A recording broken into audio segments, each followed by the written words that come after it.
আন্তর্জাতিক অপরাধ ট্রাইব্যুনালে বর্তমানে 22টি মামলার বিচার চলমান, আর রায়ের জন্য অপেক্ষমান আছে 2টি মামলা।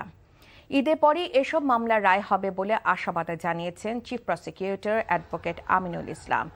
আজ নিজ কার্যালয়ে সাংবাদিকদের তিনি আরও জানান, 31টি মামলা তদন্ত প্রায় শেষ পর্যায়ে। এছাড়া অগ্রাধিকার ভিত্তিতে গুম, খুন এবং ক্রসফায়ারের 150টি মামলা তদন্ত হাতে নেওয়া হচ্ছে।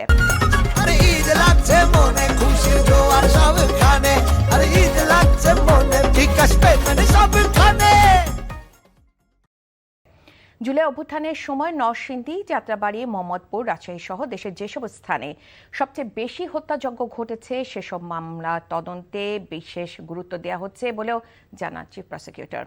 দল হিসেবে আওয়ামী লীগকে নিষিদ্ধের তথ্য নেই বলে জানান তিনি।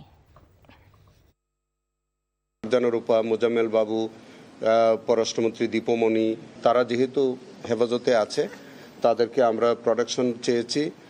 আগামী তারিখে আমরা হয়তো আমাদের এই কেসে সোনেরেস্ট দেখাবো।